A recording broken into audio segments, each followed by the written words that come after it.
The next speaker is a veritable tour de force, globally acclaimed researcher in media science. Her company, Amplified Intelligence, boasts a stellar array of clients, to say the least.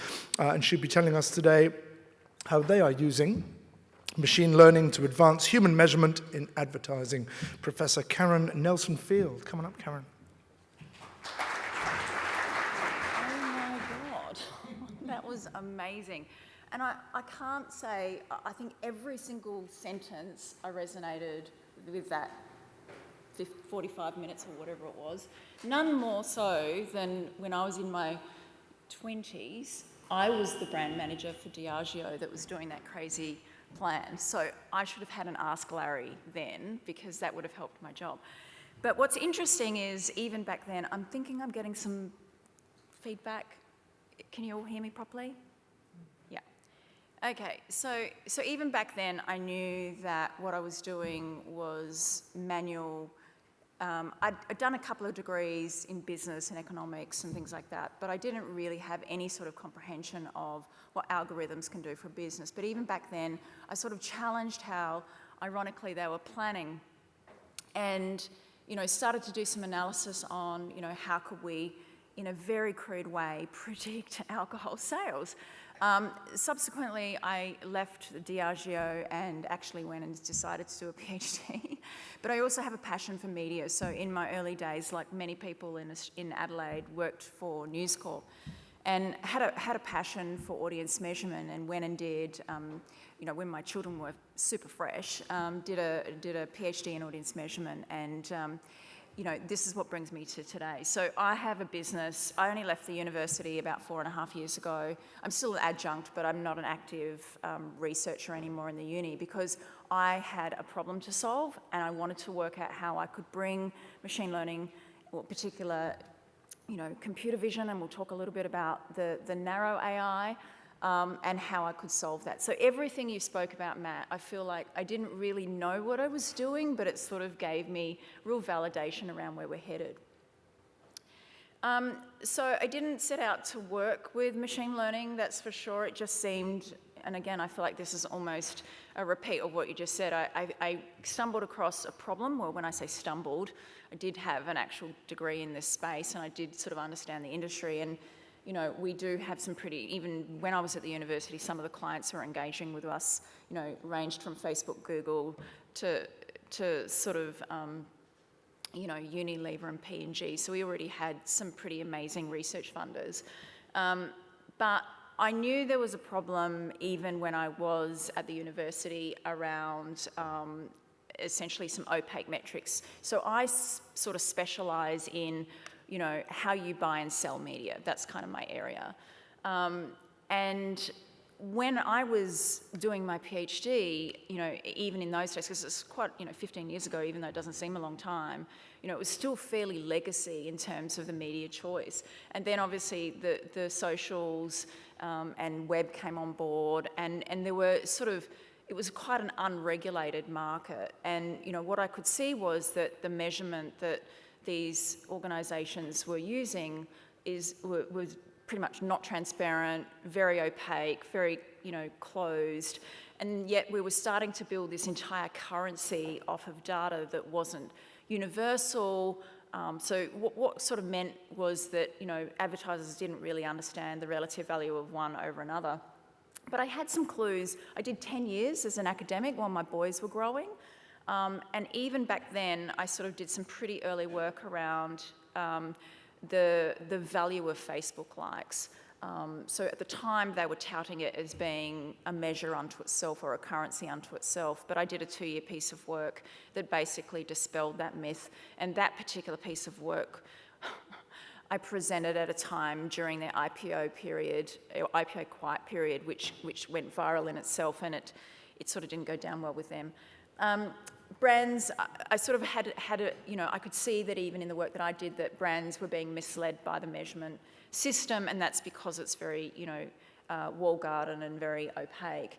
I could tell that, the cost piece, so CPM, if anyone is in media at all, understand that cost per thousand used to be particularly when I was young and I used to work for News Corp, cost was commensurate with performance in terms of its return on investment for an advertiser, but it certainly wasn't happening anymore. And that's largely an artifact of the bidding system now. So you could pay, however many dollars per 1,000 impressions on one platform and half of that on another, but it renders twice the value or the opposite. So there's really no sort of ability to understand using the measures that they used to use.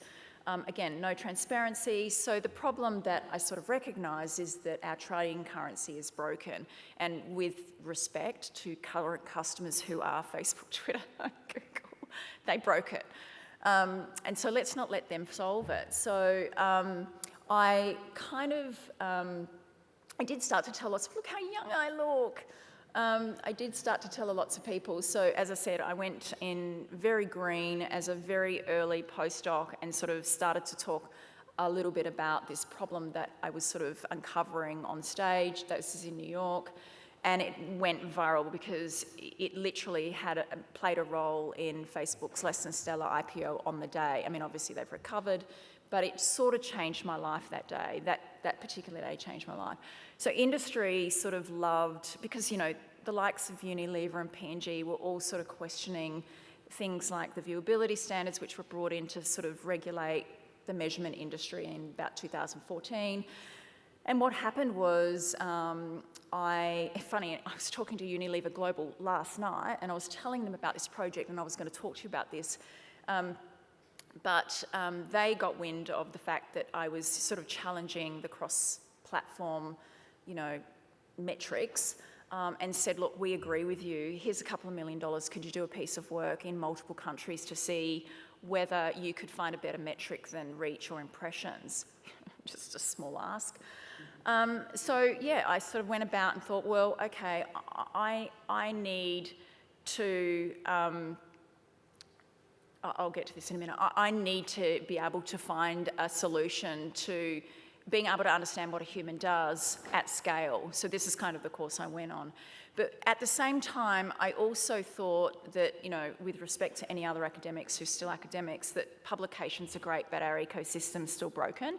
So I really, really wanted to have a little less conversation, a little bit more action. So I made a decision to leave the university on the knowledge that I was gaining, also on the knowledge that cookie deletion is imminent. So there was this kind of imminent crash in terms of media measurement, and we're right here, right now, fortunately for me. So I started with an objective and a small problem, and I became a vendor in this problem solving. So basically, at a core, we have a currency problem, and my role is to kind of define that for the industry. So I'm considered a thought leader in the space, so I write books on it and do the speaker circuit. And this is because of the things we just speak of. So advertisers are largely unaware of the value of one over another. And what that means is advertising dollars are being spent with little understanding of the ability for it to deliver results. And you might argue, well, there are plenty of econometric modelling, but dirty data in leads to dirty data out. So a lot of these econometric modelling systems are based on impressions, and if impressions are not equitable, then the outcome from these systems, is essentially average. So the other problem we have is in about 2014, there was a big industry movement where, in fact, the American government got involved and said, the internet is largely unregulated. We need to bring some sort of standards in. And they brought this standard in called the Media Ratings Council Standard, which essentially says that an ad can't be saleable unless it's 50% pixels on screen in 2 seconds of time. It's this arbitrary standard that they decided between Mark Zuckerberg and, Keith Weed of Unilever.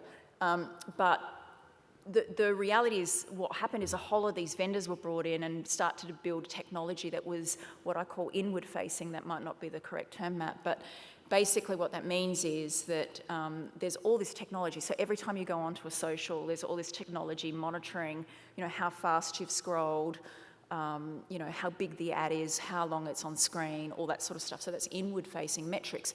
And for its time, at least it brought some sort of regularity or standards to a fairly unruly industry. So it meant that unless an ad ticked these boxes, you wouldn't have to pay for it as an advertiser. So that sort of cut this long tail of crap inventory down, which was great.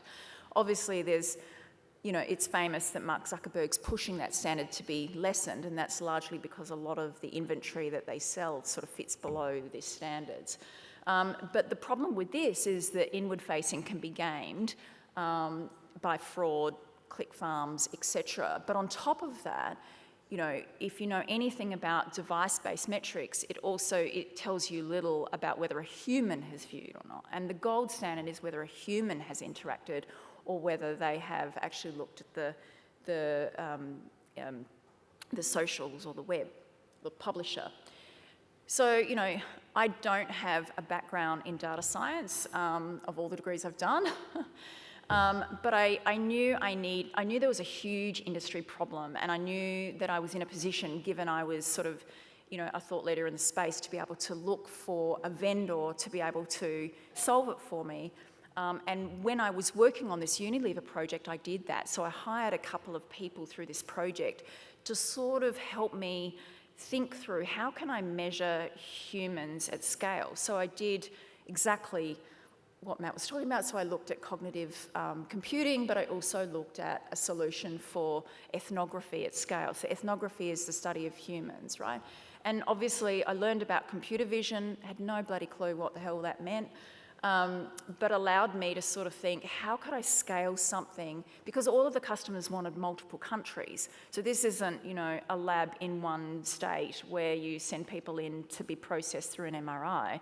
This is, how can you collect thousands and thousands of human views from a human? How can you film humans at scale in multiple countries? So I learned about computer vision. In fact, you described it better than I did, but it's the context that you actually sort of understand what a human is seeing from their side. So no longer then is the technology only inward-facing, which is flawed, but it also has the capacity to be outward-facing, which is about what a human sees. And that's what we did. So I put skin in the game, left the university, hired a couple of software engineers, I guess. Neither of them were specialists in machine learning, but knew enough to be able to give me a clunky kind of system. Fast track to today, we have a few PhDs in the space in my business.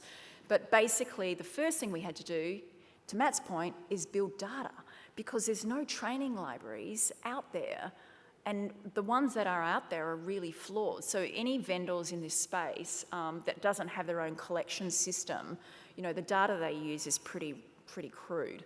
So we decided, well, we should build some collection technology to be able to collect, essentially gaze, essentially human views or facial footage. And we did that. So fast track to today, we have this really seamless, and don't get creeped out, it's all GDPR compliant. We have a very seamless system that allows us to, with your permission, your triple permission, we can actually essentially film you while you're interacting with Facebook, Twitter, Instagram, TikTok, YouTube. We've also done BVOD, and we also do television. We're literally in market now doing feasibility on cinema. But basically what the app does is it gives us permissions to collect this inward-facing data, which is this sort of scroll speed. We can tell if you've got earpods on or not, if your volume's up or down, how you've orientated your phone, time on screen, spatial clutter, all of those sorts of things. So that's all inward-facing. But in addition to that, we're filming you while you're using or interacting with these ads. We also are a video player, so we can actually remove things and replace them if we choose.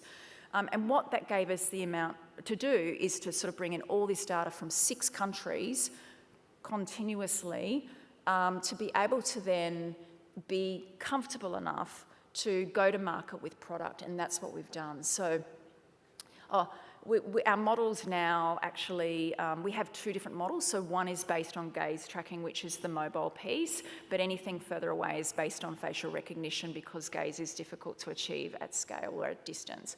But our models are universal, where we can tell if someone's watched actively, watched passively, which means around the ad but not directly at the ad or not at all, and they're universal across all the different platforms that we collect. So, and I did that because in the literature, in the psychology literature, it talks about how humans pay attention or not. It's low and high processing. So this is an example of our television model now, but the first few years as an actual researcher, not an agency person, I decided the first few years I wanted to make sure that what we had was valuable to customers. So we basically did fairly large-scale collections and started improving the models and then validating it against business objectives, but specifically sort of models, choice models and things like that. And we wanted to understand whether attention, a human attention paid to an ad, makes any difference. This is our updated television model. So now we have the capability of sending little iPods out, which take footage underneath the television. We have an audio fingerprint that listens in. We're watching through our service, through AWS, the linear channels, and we connect the dots between what someone's watching and what ads are playing. We also have the capability, if there's 5 people plus in a room, to sort of individualise that collection. And we've now taken on the task of mask wearing. So if someone's wearing a mask, we can still tell if they're looking or not. And the final thing, which is really important, is we've just introduced, if someone's underaged, we can actually remove that data altogether. It won't process because it's under the GDPR compliant. So the short answer, it does. So no surprises, if someone sees an ad, it has an impact, or it's more likely to have an impact. So we made a decision to switch the business model only 18 months ago from, relatively scaled researchers to global vendor in the space, because the attention economy is in hyperdrive right now. So I've kind of created this category in itself, which is the concept that human attention is an amazing replacement of old-fashioned metrics, and we'll move towards a currency. At the moment, it's a great supplementary layer. But essentially, we went to market with our first product ever, and it was essentially sort of sending out data through a SaaS platform, and we now are in 10 markets by the end of this year, and we also sell API data feeds. So the computer vision was the first introduction for me in terms of machine learning. This is where we're headed. So Matt talked about insights being passed. This is where we're headed, prediction. So we have enough data now to be able to predict by the factors of the platform. So let me just tell you that the functionality of the platform plays a huge role in how much attention or distraction you'll have towards that view. So we now are in a position where we are building predictive models to be integrated into the bidding system. So there's 2 sort of touch points there where users, or Dulux, in fact, customer of ours, could potentially buy against a prediction and then bid against the likelihood of that prediction in real time. So that's where we're headed right now. So our second product will be launched in the new year. So yeah, it's changed our world. We were always category thought leaders in the space, but we recognised an objective. We went looking for a machine learning solution, so we've narrowed that focus. We started small, we validated, we went to market. The product market fit is off the charts. We're at 25 people today. We're at 7 people this time last year, and we've just hired 4 people in the US and the UK. And so now we're in a position where we are inundated with requests for jumping on board with this future. And our journey just began. So only a month ago, up until this time, we were bootstrapped by me, but we were always revenue positive. But we just closed our very first post-seed round, a small proportion of the business for $3 million. So it's working and we're getting there, and I'm exhausted. So thanks for having me.